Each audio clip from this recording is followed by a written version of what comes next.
Yo, yo, yo, you know what it is. It's your boy El Divino Vega. This is the Chop Chop Saturday night edition, apparently. Uh your boy's been busy. The boy's been going through it. I ain't gonna stunt. I was supposed to go live yesterday, technically. Uh and yeah, I had some medical stuff come up that I kind of forgot about, to be honest.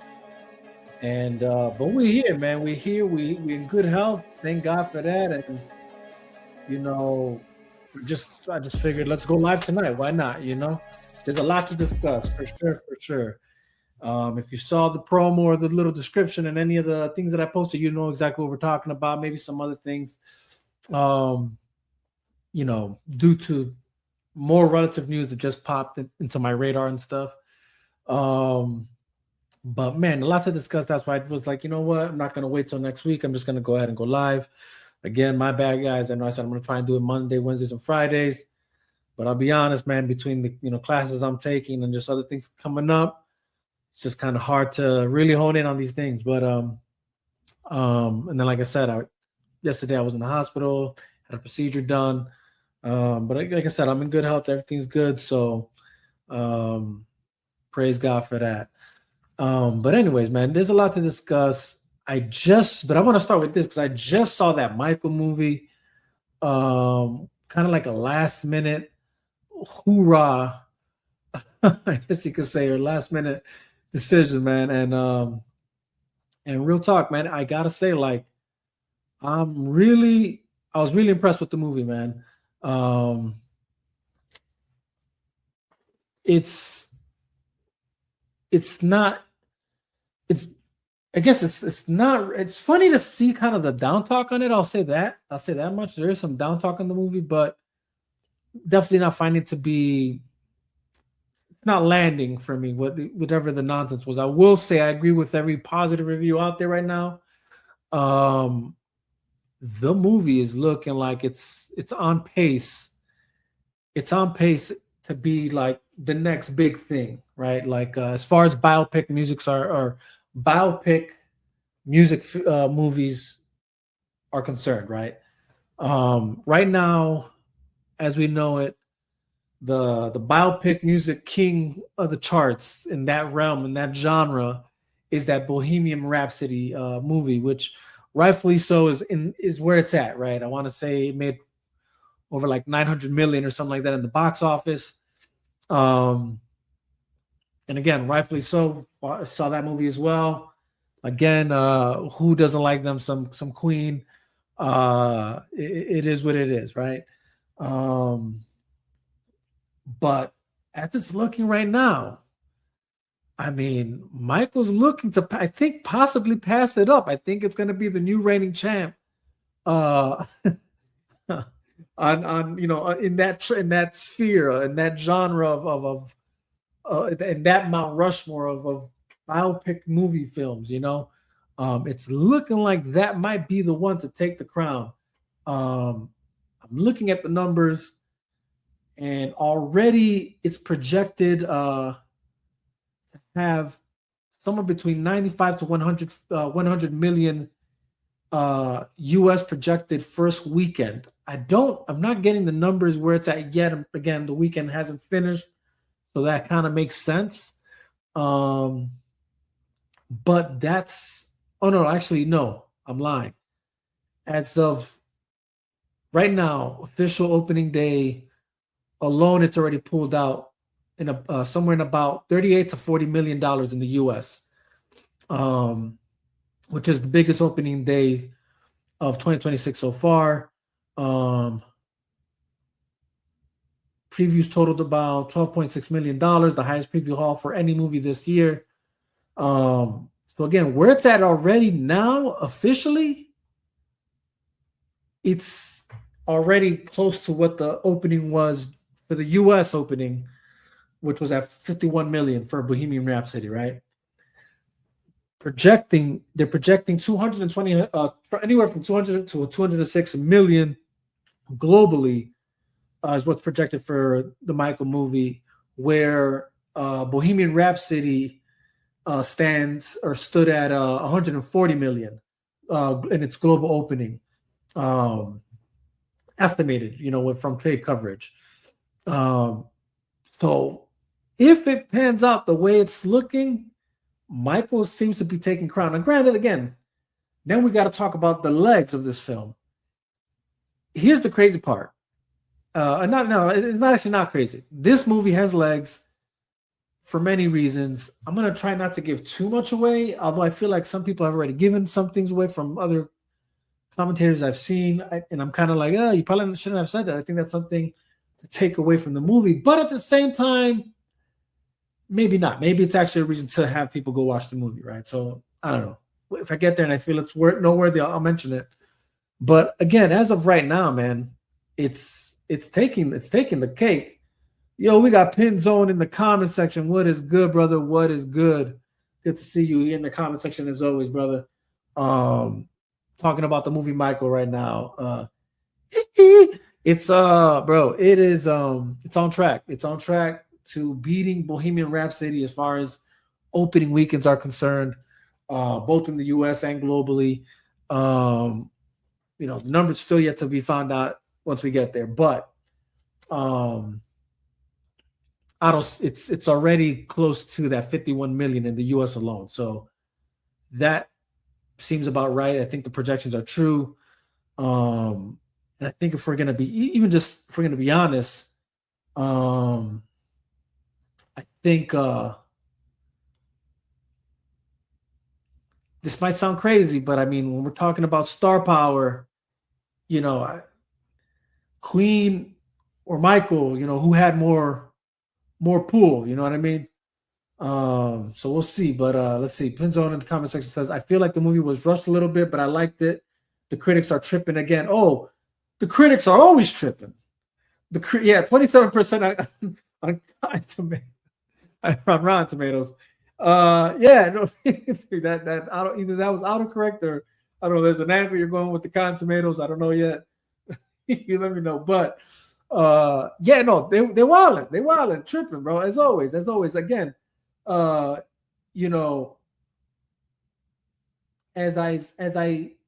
I always say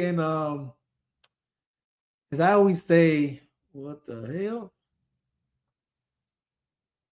Sorry, guys. As I always say, you can just never go with what the critics are saying. Never. You can just never go with what the critics are saying. Critics are so full of BS. I mean, they've been on BS for the longest time. And Pin, you can attest to this. You know this. For me personally, I was always on F the critics because you just, I don't know. You know what I'm saying? I don't know what they're smoking. I don't know, who's paying their pockets. I've been around to see many of their critiques on certain movies, and I'm just like, that's wild. And yeah, 27% on this one is wild. You know what I mean? You say the movie felt rushed. I guess I could see what you're saying, dude, for sure. Like, I think I know what you're trying to say with that. I'm gonna say to that, and I guess maybe again, what I wasn't sure if it was noteworthy or not, I'll probably just say it here. And I probably actually will say it, and that's that. Think about the fact that this is a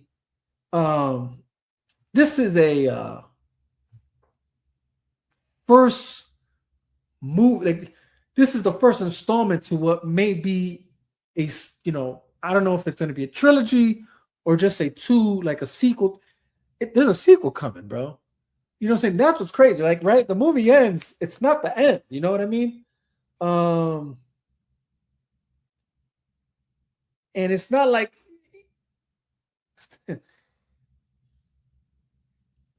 he's alive. You know what I'm saying? For that last part at the end to be some sort of like wordplay. Like, it is what it is. You know what I mean? So now that being said, right? You got what we got in this movie. And personally, the movie felt long to me. Like, not in a bad way. I was like, but I'll say this, like, towards the end of the movie, I really had to use the bathroom, but I was like, I'm not trying to miss anything, right? So maybe that's what I don't know, maybe that made it feel long. And on top of that, I was trying to get back home so I can go, prepare to go live. But the movie in itself was long as it is, and that's that this isn't even like the full story. You're only getting a portion of it. And I will say this, maybe I'll give you this. If it's a trilogy that they're going for, yeah, they probably could have like, had more to the story, I guess you could say, to that first part of what they gave us. But let's just say it's a two-part film, or like there's a sequel coming that concludes the entire story, the entire biopic of Michael. Then I'll just say this: it's like, well, it's evident you have to kind of really, in the same way, when it comes to like books, like some movies you just have to like condense, they're not condense, compact, I guess, compact, and yeah, figure out what works and what doesn't, and not everything's gonna fit. You know what I mean? And unfortunately, so yeah, like I know what you mean. The story progresses pretty quickly, and you get to a certain point. But man, if you think about it, really and truly, there's just a lot to tell. And unfortunately, I'm sure, like what we all notice, and I don't know if anybody knows this, but Janet's not even in the film, so that's kind of like, where is she in all this?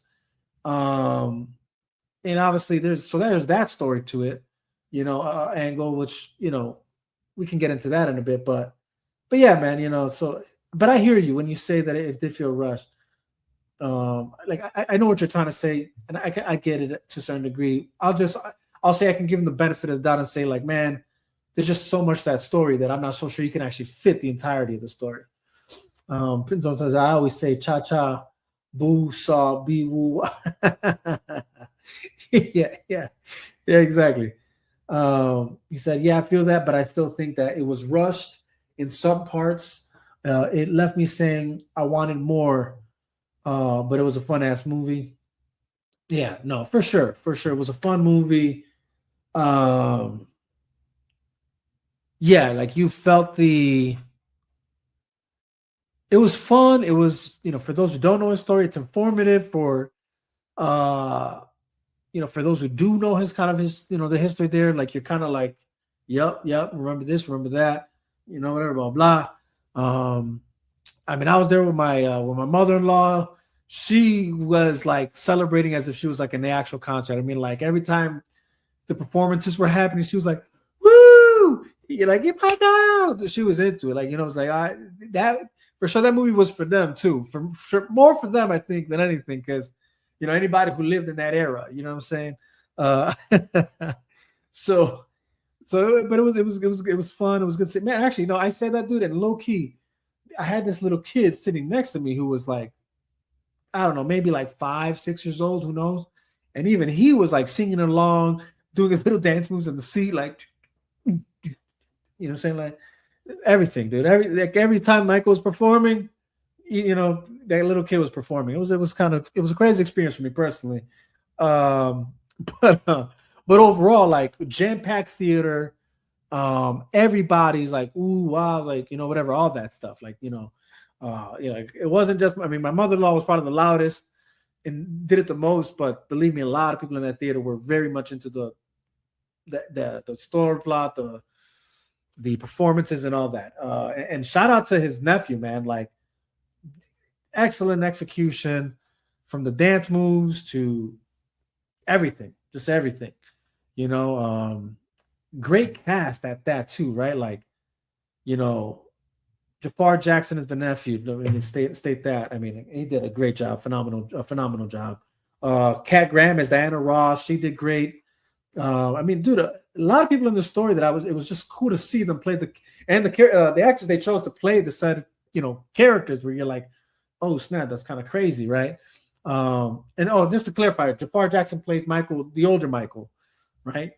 They had Miles Teller, great actor, and he was John Bronca, the Michael's attorney and lawyer, whatever, all that, like their publicist, everything, like whatever is essentially became kind of his manager, I guess. But Coleman Domingo as Joe Jackson, bro, Jesus, killed it, dog. Like he killed, like he had a great performance as Joe Jackson. I mean, he had everybody hating him. You know what I'm saying? Although I will say, man, like there's something about what he was, if the role was played exactly how Joe Jackson really was in real life, there's something about that is kind of like, I wonder. It's like it's like his heart was in the right place, so to speak, but not fully in the right place, right? Like it was, I don't explain that. You know what I'm saying? Like it's kind of like he wanted what was best for his sons, but it was obviously from the wrong standpoint, I would say. Oh, but anyways, just great cast overall. And the kid even that plays Michael Jackson, Giuliano Valdi, he plays the Michael Jackson as a kid. Again, great actor. Or great job as him. Neil Long as Michael's mother, Catherine Jackson. Um, you had Laura Harrier as Suzanne the Pass. I don't know how to pronounce her name. Kendrick Sampson as Quincy Jones. I thought was a great pick. That was cool to see. Yeah, Jessica Sula as Latoya Jackson. She was great. Um, I mean, oh, of course, Lawrence Tate. He's in the film. That was kind of cool to see. He's Barry Gordy, so that was cool. But man, shout out to the entire cast. Everybody. Oh, for sure, Derek Luke. I mean, come on now, as Johnny Cochran. Come on now, that was great to see. Again, shout out to the cast, the entire cast, everybody who played a significant role in the movie. It was great, and then shout out to Michael's family too for just, I guess I would say the role that they played in kind of informing the movie and what it should be and what it can go. I will say the part that for sure took me for a spin is again why not for a spin, but why I didn't see Janet Jackson in the movie. That part was for sure a bit kind of weird and maybe disappointing, especially like because if there is a sequel and she's in the sequel, it's gonna kind of be hard to like, well, where was she in the first movie? Sorry, hold on. Why wasn't she in this first movie? I don't know. But I mean, it's obviously she decided not to get portrayed, whatever. But I don't know. I've heard different angles. Like she doesn't. She possibly has angles for do her own movie. So I don't know. But I mean, hey, look. She didn't want to be in the movie. Apparently, that's kind of what I'm catching up on here. It's what it says. It says she didn't want to be portrayed, and the filmmakers respected that decision. It says that Latoya Jackson has announced on the red carpet that Janet was invited to be part of the film, but kindly declined, and the family went with her wishes. The director as well said he has a lot of respect for Janet and that she's supportive of Jafar Jackson, who plays Michael, even though she's not in the movie or at the premieres. So I mean, I guess that's what it is. And actually, a few other think about it. Yeah, you're right. Actually, now I'm reading this. So yeah, you get the Jackson 5 in this film. You get Latoya. You don't get Janet, Rebby, or Randy. There are no montage shots, Photoshop family images, or name drops of Janet at all, or any of those other family members that I mentioned. So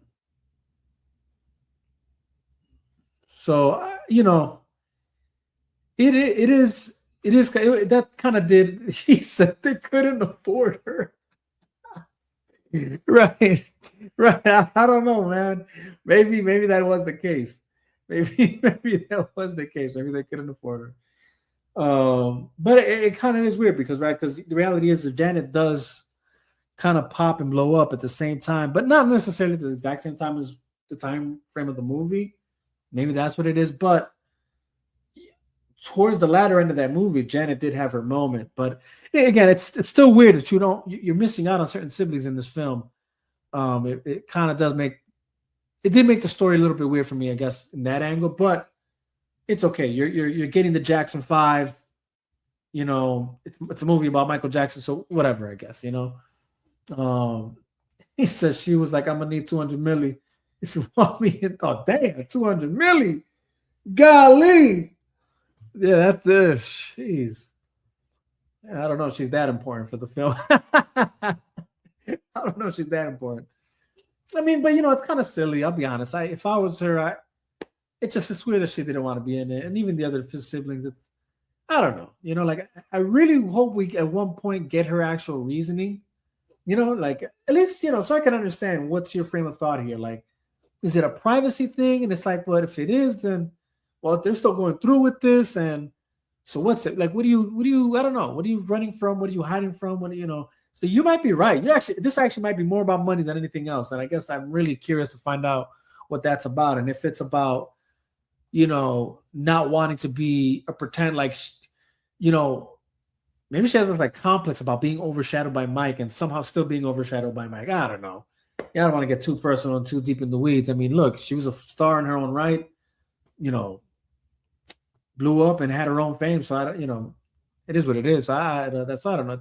I kind of would like to know why she isn't in the film, or why she chose not to be in the film, like portrayed in the film, I should say. Not that she had to be in it, but why don't you want to be portrayed in the film? That is something I'd like to know. But either way, man, again, movie was great in my opinion. It was a good time, good experience in the theater overall with everybody that was there watching it. Like I said, I had a kid singing and dancing to the left of me. I had my mother-in-law celebrating and singing as well and dancing as well to the right of me.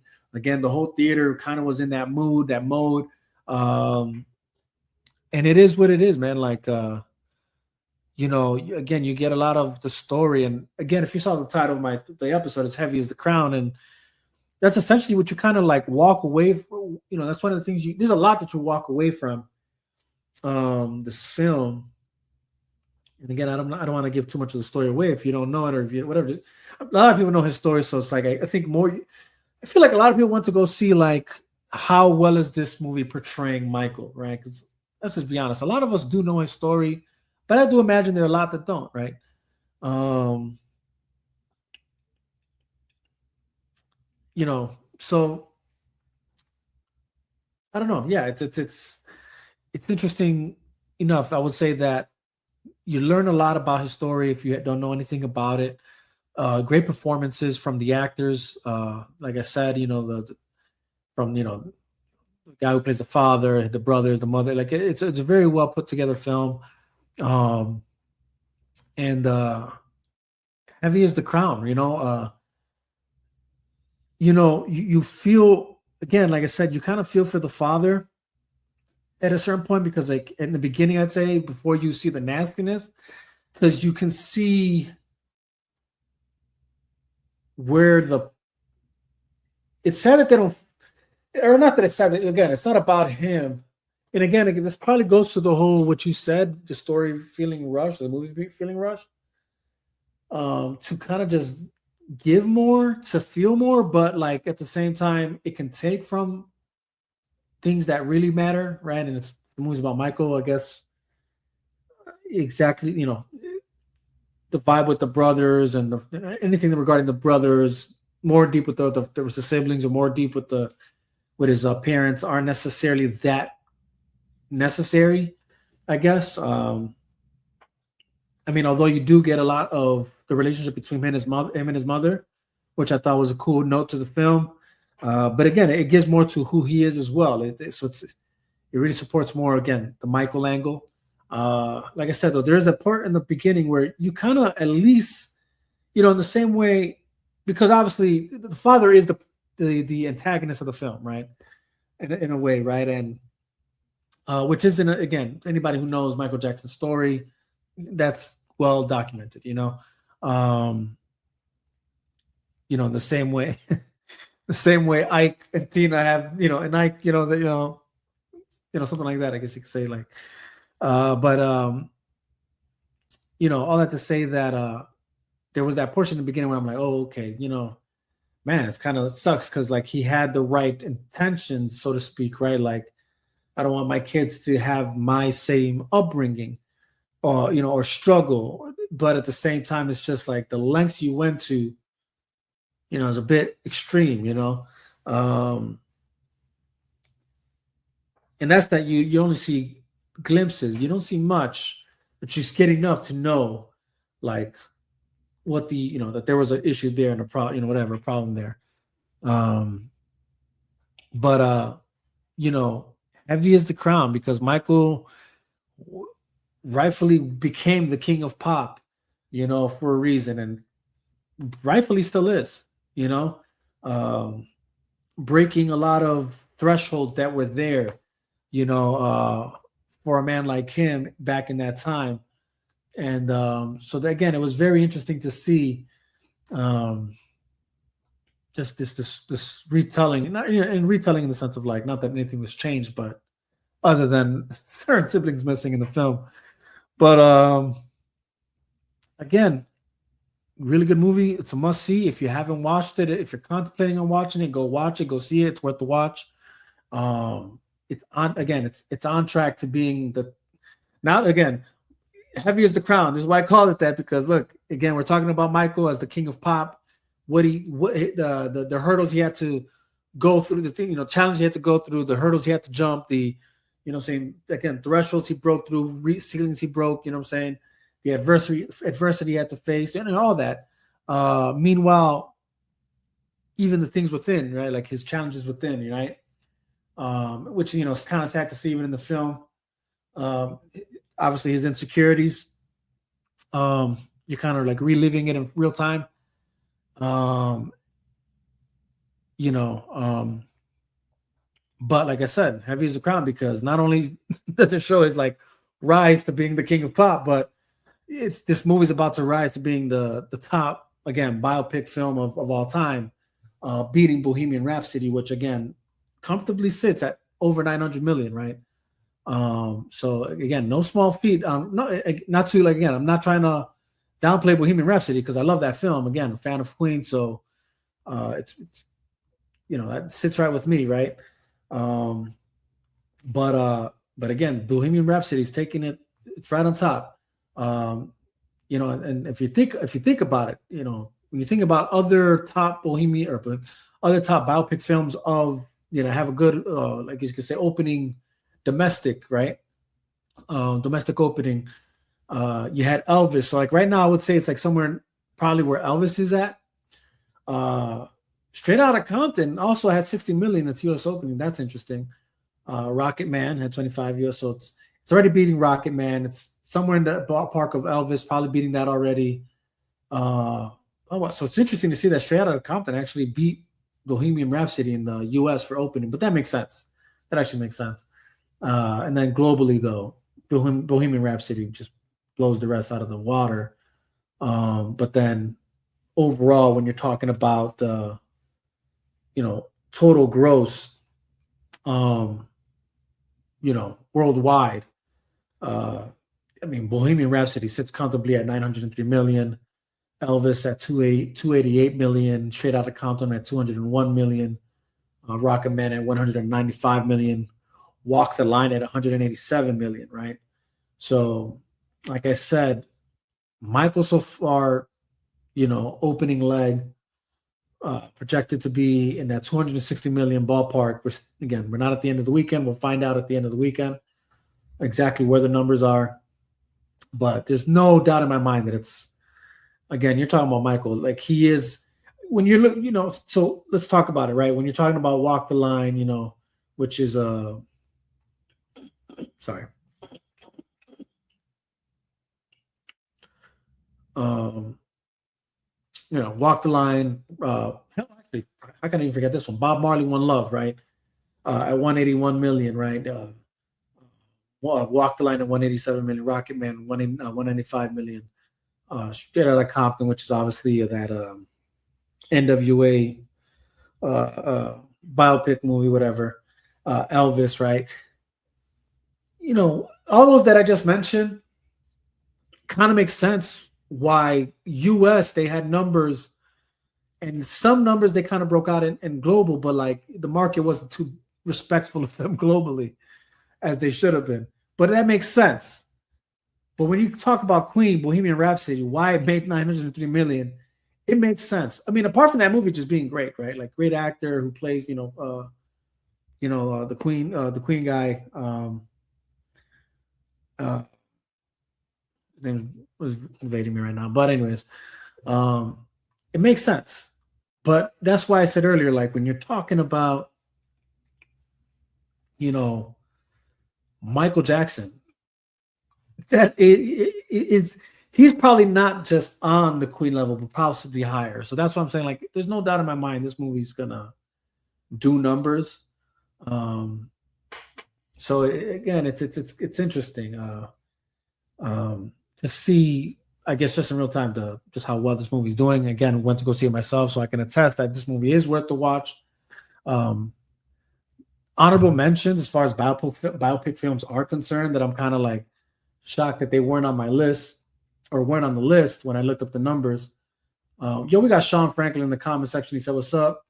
Have you played? Have you played Michael Jackson Moonwalker video?" I didn't even know that was a thing. To be honest, I haven't played that game. I'm gonna have to look that up. I have not played that game. That's crazy. I didn't even know there was a game, Michael Jackson game called Moonwalk. That's crazy. But honorable mentions, like I said, that I'm kind of like, man, I'm surprised this movie wasn't up there. For sure was that Bob Dylan movie, the A Complete Unknown, that was played by Timothée Chalamet. Great movie. I was kind of even surprised with the Bruce Springsteen movie, which was played by that actor. I forget his name, but from The Bear, So I was kind of shocked to see that wasn't up there, and I'm like, damn, that's kind of disappointing. But yeah, man. Again, like I said, it's on its track to do well, and rightfully so, man. Rightfully so. It's worth the watch. I enjoyed it, and I hope it does do well. Again, Michael's legacy, undeniable that he was the king of pop, still is, and often mimicked and replicated by many artists that you love and see today. So I hope this movie does well. I hope it receives the proper flowers it deserves. Again, F the critics, they don't know what they're talking about. And that's that, man.